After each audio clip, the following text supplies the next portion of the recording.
अच्छा भाई देखो, हमने स्टार्ट किया कौन सा टॉपिक, ग्लैंड्स का टॉपिक हम स्टार्ट कर रहे हैं। ग्लैंड्स हमारे पास दो तरह के होते हैं, एक्सोक्राइन ग्लैंड और एंडोक्राइन ग्लैंड। उसके ऊपर हमने डिस्कशन कर ली। एक्सोक्राइन ग्लैंड्स उसको कहा जाता है, ग्लैंड का एक स्ट्रक्चर होता है जिसमें होता है उसका सिक्रीटरी यूनिट, जहाँ पर वो अपनी सिक्रीशन करता है और जमा रखता है। और फिर होता है डक्ट, जहाँ से वो सिक्रीशन निकल कर आ रही होती है। और फिर वो अपने टारगेट एरिया में प्रोड्यूस होने वाले जो केमिकल्स हैं जो कि उसने अपने अंदर प्रोड्यूस किए, जिनको हम हार्मोन्स कहते हैं, उनको निकाल कर वहां दे देता है जहां पर उसका टारगेट प्लेस होता है। उनको कहते हैं एक्सोक्राइन ग्लैंड। एंडोक्राइन ग्लैंड, अच्छा ग्लैंड खुद क्या है, स्पेशलाइज्ड टिश्यूज है या मॉडिफाइड सेल्स है या पूरे का पूरा आपके पास एक ऑर्गन भी हो सकता है जिसका काम क्या है, केमिकल्स को प्रोड्यूस करना। तो एक्सोक्राइन ग्लैंड और एंडोक्राइन ग्लैंड, एंडोक्राइन ग्लैंड क्या होता है, स्पेशलाइज्ड टिश्यू या ऑर्गन जिसका क्या काम है, हार्मोन प्रोड्यूस करना है, लेकिन उसका डक्ट नहीं होती। वो क्या करता है, अपने हार्मोन्स को कहाँ भेज देता है, ब्लड में। ब्लड से वो हार्मोन कहाँ चला जाता है, घूमते फिरते हुए उन सेल्स में, उन टारगेट प्लेसेस में जहाँ पर उनके रिसेप्टर्स होते हैं, वहां जाके वो हार्मोन लगता है और फिर उसका एक्शन परफॉर्म होता है। अब एक्शन कैसे होगा, ये कल हमने देखा था। वो अगर प्रोटीन कंटेनिंग हार्मोन हुआ या लिपिड कंटेनिंग हार्मोन हुआ, तो दोनों के तरीकेकार क्या है, डिफरेंट है, लेकिन दोनों का काम क्या है, सेल के अंदर ट्रांसक्रिप्शन ट्रांसलेशन करना, प्रोटीन सिंथेसाइज करना और फिर वो प्रोटीन फंक्शन करेगी। तो इस तरीके से एक हार्मोन क्या करता है, पूरा काम करवाता है। अब हमारे पास एंडोक्राइन ग्लैंड्स के अंदर पढ़ते हुए पहले किताबों में सिर्फ पिट्यूटरी ग्लैंड से डिस्कस किया जाता था और पिट्यूटरी ग्लैंड को कंसीडर किया जाता था कि ये मास्टर ग्लैंड है। लेकिन मेडिकल साइंसेज ने इस चीज को प्रूव किया कि पिट्यूटरी ग्लैंड एक मास्टर ग्लैंड नहीं है, बल्कि इसको भी, मतलब देखो मास्टर ग्लैंड इसको क्यों कहा जाता था, मैं अभी बता दे रहा हूँ। अभी हमने पिट्यूटरी ग्लैंड स्टार्ट नहीं किया। पिट्यूटरी ग्लैंड को मास्टर ग्लैंड इसलिए कहा जाता था, आप लोग रिप्रोडक्शन के चैप्टर में पढ़ के आए हैं कि पिट्यूटरी ग्लैंड से फला हार्मोन आएगा, ओवरी में लगेगा फॉलिकल स्टिमुलेटिंग हार्मोन, तो फॉलिकल्स प्रोड्यूस होना शुरू होंगे। फिर आपके पास दूसरा हार्मोन आएगा ल्यूटिनाइजिंग हार्मोन। तो पिट्यूटरी ग्लैंड से हार्मोन निकलते थे और ओवरी खुद एक, आप समझ लो, एंडोक्राइन ऑर्गन कंसीडर होता है, उससे भी हार्मोन प्रोड्यूस होते हैं। तो ओवरी के हार्मोन उस वक्त प्रोड्यूस होना शुरू हुए जब आपके पास पिट्यूटरी के हार्मोन आए। तो कोई भी एक ऑर्गन या कोई भी एक ऐसा ग्लैंड जिसके हार्मोन दूसरे ग्लैंड्स के हार्मोन को प्रोड्यूस करवाना शुरू कर दे, तो जो हार्मोन आया आकर के दूसरे ऑर्गन से उसने हार्मोन्स की प्रोडक्शन स्टार्ट की, उस ग्लैंड को हम क्या कहते हैं, मास्टर ग्लैंड। तो पहले ये समझा जाता था कि पिट्यूटरी ग्लैंड क्या है, मास्टर ग्लैंड, लेकिन अब ऐसा समझा नहीं जाता। क्यों? क्योंकि खुद पिट्यूटरी ग्लैंड को कंट्रोल करता है एक और एक another part of the body जिसका नाम क्या है, हाइपोथैलेमस। हाइपोथैलेमस क्या है, हमारे ब्रेन के तीन डिविजन है, फोर ब्रेन, मिड ब्रेन और हाइंड ब्रेन। फोर ब्रेन का एक इंपॉर्टेंट पार्ट है जिसका नाम क्या है, हाइपोथैलेमस। एक और एक इंपॉर्टेंट पॉइंट वो ये है कि हमारी बॉडी में दो तरह से कोऑर्डिनेशन होती है, nervous, chemical. Chemical coordination hormones के जरिए से, नर्वस कोऑर्डिनेशन नर्व इंपल्सेस या नर्व सिग्नल्स के जरिए से होती है, ठीक है। नर्व सिग्नल के जरिए से कैसे होती है, ये आप लोगों ने नर्वस कोऑर्डिनेशन में, नर्व इंपल्स के टॉपिक में मैं पढ़ा चुका हूं आपको। अब हम पढ़ रहे हैं केमिकल कोऑर्डिनेशन कैसे होती है। लेकिन बॉडी में एक ऐसा पॉइंट है जहां पर नर्वस और केमिकल कोऑर्डिनेशन का लिंक है, और वो जगह कहां है, वो है हाइपोथैलेमस। हाइपोथैलेमस के ब्रेन का वो पार्ट है जो कि एक तरह से एक्ट करता है a connecting link between the nervous system and the endocrine system. समझ आई बात? हाइपोथैलेमस किसका पार्ट है, ब्रेन का।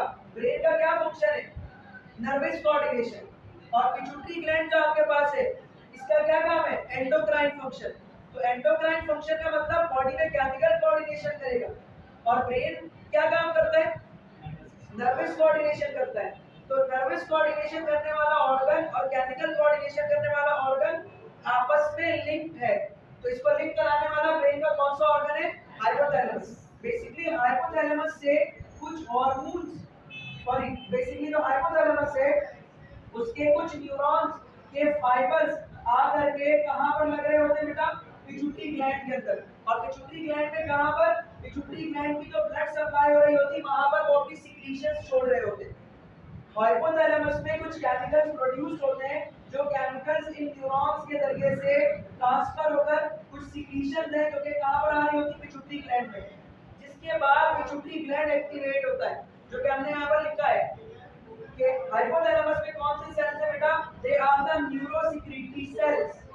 दे आर द न्यूरोसिक्रीटरी सेल्स, मतलब ये न्यूरोसिक्रीशंस करेंगे। ये न्यूरॉन्स है और ये सिक्रीशन करेंगे, that is why they are called neurosecretory cells. Produce hormones, ये न्यूरोसिक्रीटरी सेल्स क्या प्रोड्यूस करेंगे? हार्मोन्स। हार्मोन्स को पहले क्या बोला जाता था? फैक्टर। एमसीक्यू आता है सेकंड ईयर के अंदर और एप्टीट्यूड के भी अंदर।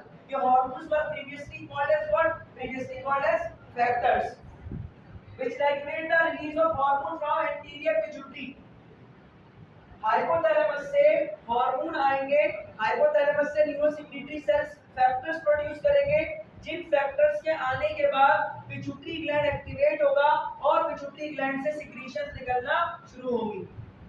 जब तक न्यूरोसिक्रीटरी सेल्स अपने फैक्टर्स रिलीज करके पिट्यूटरी ग्लैंड तक नहीं भेजेंगे, तब तक पिट्यूटरी ग्लैंड एक्टिवेट नहीं होगा और पिट्यूटरी ग्लैंड अपनी सिक्रीशंस प्रोड्यूस, अपने हार्मोन प्रोड्यूस करके ब्लड में शामिल नहीं करेगा। जब हाइपोथैलेमस से न्यूरोसिक्रीटरी सेल्स अपने फैक्टर्स, अपनी सिक्रीशंस, अपने हार्मोन्स भेजेंगे पिट्यूटरी ग्लैंड में, तो पिट्यूटरी ग्लैंड के सेल्स एक्टिवेट होंगे, वो अपने केमिकल्स को छोड़ना शुरू करेंगे ब्लड में, और जब ब्लड में शामिल होना शुरू होगा पिट्यूटरी ग्लैंड का हार्मोन, तो हम कहेंगे कि पिट्यूटरी ग्लैंड ने अपनी सिक्रीशन स्टार्ट कर दी। तो खुद पिट्यूटरी ग्लैंड की सिक्रीशन किसके अंडर कंट्रोल है? हाइपोथैलेमस के। मतलब आपके पास पिट्यूटरी ग्लैंड एक इंडिपेंडेंट ऑर्गन नहीं हुआ, पिट्यूटरी ग्लैंड खुद क्या हुआ? डिपेंडेंट ऑर्गन बन गया, डिपेंडेंट ग्लैंड बन गया। किस पर डिपेंड कर रहा है? हाइपोथैलेमस पे। That is why we are now not to be called as pituitary gland, master gland. इसलिए अब हम इसे मास्टर ग्लैंड नहीं पुकारते। पुरानी किताबों में इसको हम कहते हैं कि ये क्या है? Master gland. अच्छा, अब जब पिट्यूटरी ग्लैंड से निकलेंगे हार्मोन, वो दो तरह के होंगे। या तो यहाँ से निकलने वाले हार्मोन आमतौर पर डायरेक्ट एक्शन करते हैं, कुछ इनडायरेक्ट एक्शन करते हैं। डायरेक्ट एक्शन का मतलब जाकर के टिश्यूज में कोई काम करवाएंगे, इनडायरेक्ट एक्शन का मतलब जाकर के किसी ग्लैंड को एक्टिवेट कराएंगे ताकि वो हार्मोन्स को प्रोड्यूस करना शुरू कर देगा, या तो इसके हार्मोन जाकर के किसी ग्लैंड को इनहिबिट कर देंगे और अपनी सिक्रीशंस को रोक देगा।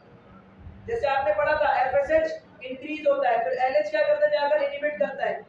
तो यहाँ से पिट्यूटरी ग्लैंड से जो सिक्रीशंस निकलेंगी, मतलब पिट्यूटरी ग्लैंड के जो हार्मोन्स निकलेंगे, वो दो तरह के होंगे। कौन से?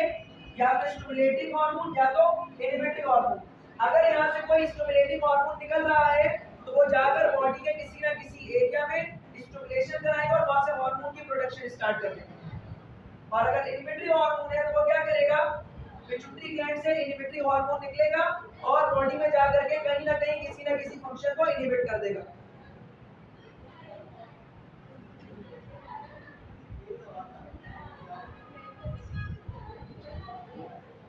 अच्छा, यहाँ तक बात समझ आ गई। अब देखो आगे क्या लिखते हैं, some of the cells of hypothalamus secretes. अब खुद कुछ हाइपोथैलेमस के जो सेल्स हैं वो डायरेक्टली क्या रिलीज करते हैं? एंटी डायरेटिक हार्मोन और oxytocin that stores the nerve ending located in a posterior pituitary gland, और एंटी डायरेटिक हार्मोन और ऑक्सीटोसिन जो कि कहां से प्रोड्यूस होगा? हाइपोथैलेमस से। आप देखो यहाँ से neurosecretory cells anterior pituitary, this is the pituitary gland overall, ये ब्रेन के पार्ट से कनेक्टेड होता है। पिट्यूटरी ग्लैंड एक पी साइज ग्लैंड है। अभी पिट्यूटरी ग्लैंड को बकायदा डिटेल में पढ़ेंगे। अब सिर्फ मैं यहाँ पे समझा दे रहा हूँ कि पिट्यूटरी ग्लैंड क्या है। आपके पास एक एंडोक्राइन ग्लैंड है, ये उसकी ब्लड सप्लाई है बकायदा, ये उसका एंटीरियर पार्ट है, ये उसका पोस्टीरियर पार्ट है। इसको हम कहते हैं एंटीरियर पिट्यूटरी, एडिनोहाइपोफाइसिस। ये पोस्टीरियर पिट्यूटरी, सही है आपके पास।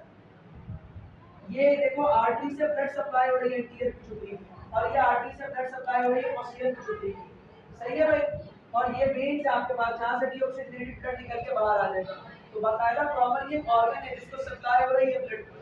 और ये क्या है? ग्रीन ग्रीन ये सेल्स है, किसके सेल्स है? पिट्यूटरी ग्लैंड के सिक्रीटरी सेल्स है। मतलब ये वो सेल्स है जो पिट्यूटरी ग्लैंड के हार्मोन्स को प्रोड्यूस करेंगे। अभी हमने यहाँ देखा कि हाइपोथैलेमस से सिक्रीशन निकल कर आती है कहाँ पर? एंटीरियर पिट्यूटरी में भी। और यहाँ पर हमने पढ़ा कि हाइपोथैलेमस के दो हार्मोन है, एडीएच और ऑक्सीटोसिन, जो कि यहाँ से न्यूरोसिक्रीटरी सेल्स की मदद से आकर स्टोर हो जाते हैं कहाँ पर? पोस्टीरियर पिट्यूटरी के अंदर। तो इन्हीं न्यूरोसिक्रीटरी सेल्स के जरिए से आकर यहाँ पर स्टोर हो जाते हैं। यहाँ तक बात समझ आ गई? ये कौन से सेल्स है? न्यूरोसिक्रीटरी सेल्स। ये कौन सा पार्ट है? हाइपोथैलेमस। ये वो टिश्यू है जिसके जरिए से पूरे का पूरा ये पार्ट, पूरे का पूरा पिट्यूटरी ग्लैंड ब्रेन के साथ कनेक्टेड है। यहाँ तक बात क्लियर हो गई। अब हम स्टार्ट करेंगे किसको? Pituitary gland. ठीक है, बंद करो।